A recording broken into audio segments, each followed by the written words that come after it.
Assalamualaikum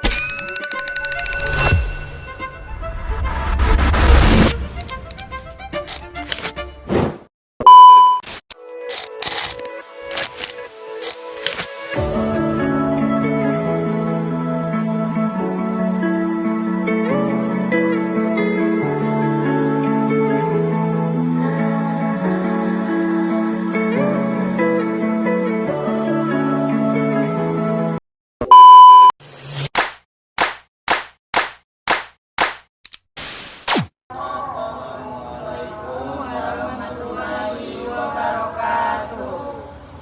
Baiklah, kami dari kelompok 2 ingin membuat tugas video yang berjudul Sumber-sumber Hukum Islam. Perkenalkan, nama saya Fitri Fauzia Rahab, NIM 1242020853. Perkenalkan, nama saya Hasibah Chani, NIM-nya 1242022880. Perkenalkan, nama saya Hilya Azahra, NIM 12420220131. Perkenalkan, nama saya Ilham Khairi dengan NIM 124202101500. Perkenalkan, nama saya Jafar Sodik dengan NIM 12420212207.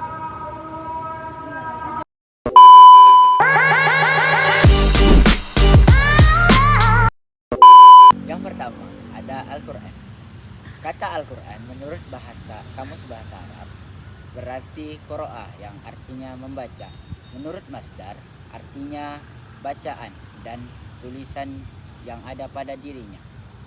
Al-Quran adalah kalamullah, dibaca dari Al-Fatihah hingga diakhiri dengan surah An-Nas. Adapun hukum-hukum yang terdapat dalam Al-Quran, yang pertama yaitu hukum-hukum iqtidiyah, yang kedua yaitu hukum-hukum hulukiyah, yang ketiga yaitu hukum-hukum amaliyah.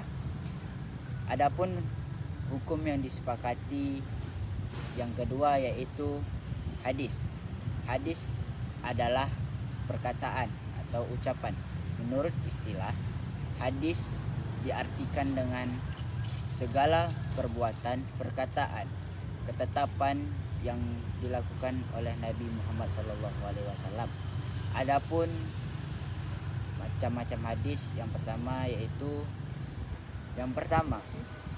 sanad.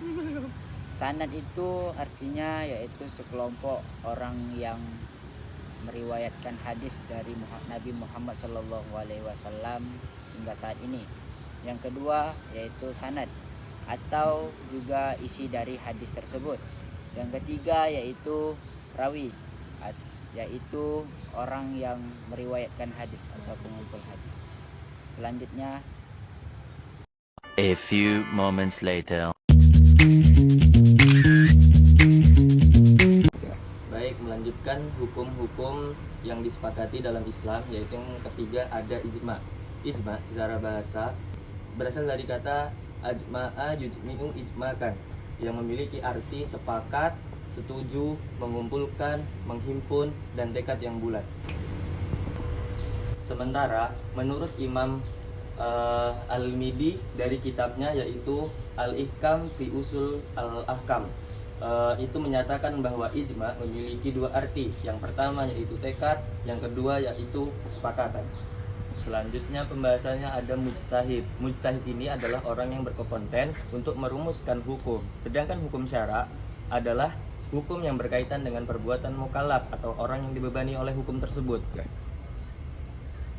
Masuk ke pembahasan yang keempat, yaitu di sini ada kias. Secara etimologis, kias ini berarti adalah mengukur atau membandingkan sesuatu dengan perkara yang lain. Sedangkan secara terminologis, istilah syarok atau istilah syarok, kias ini adalah menetapkan hukum suatu perkara yang tidak disebutkan secara tegas di dalam Al-Quran maupun di dalam hadis, dengan cara membandingkannya dengan perkara-perkara lain yang sudah ada hukumnya, karena memiliki ilat atau alasan hukum yang sama antara kedua hukum tersebut.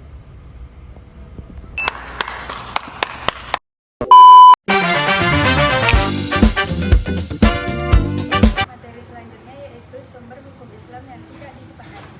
Yang pertama ada istisab. Istisab secara bahasa berarti menganggap baik atau mencari yang lebih baik. Secara istilah, istisab berarti berbalik dari hukum yang ditetapkan oleh kias jali atau yang kias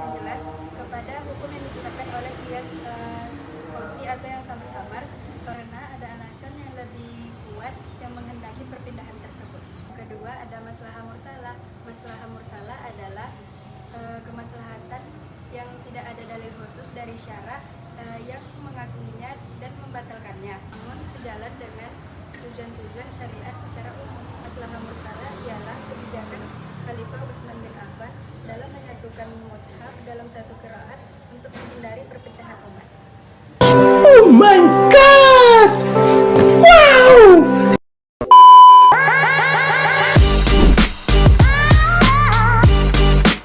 Selanjutnya istisab. Istisab adalah menetapkan suatu hukum yang sudah ada sebelumnya dan tetap berlaku sampai ada dalil yang mengubahnya. Contoh istisab dalam kehidupan sehari-hari itu seperti status bersuci atau berudu, dan seseorang tuh telah berudu namun dia ragu apakah wudunya masih sah atau sudah batal. Nah, dalam istisab status wudunya masih tetap sah dan tetap suci dan belum batal sampai ada suatu kepastian atau dalil yang dapat mengubah status wudu tersebut. Selanjutnya, uruf adalah adat atau istiadat yang dilakukan oleh masyarakat baik perbuatan maupun perkataan yang dijadikan sebagai dasar hukum sampai tidak bertentangan dengan syariat hukum Islam.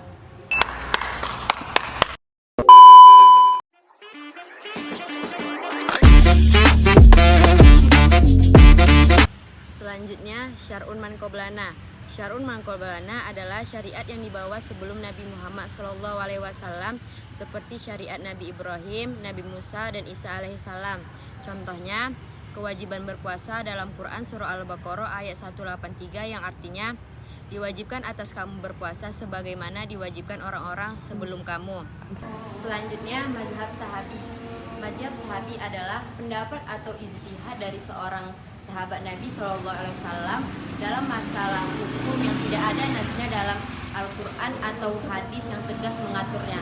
Contohnya, pendapat Umar bin Khattab tentang talak 3. Umar menetapkan seseorang yang mengucapkan talak 3 akan dijatuhi talak 3 sekaligus sebagai bentuk ijtihad untuk mencegah mempermainkan talak. Yang terakhir yaitu Saddu al-Jari'ah. Saddu al-Jari'ah yaitu prinsip Islam untuk melarang sesuatu yang dapat menyebabkan kerugian atau kerusakan meskipun tidak secara langsung disebutkan dalam Al-Quran dan hadis. A few moments later. Sekian dari video kami. Wassalamualaikum warahmatullahi wabarakatuh. Dah.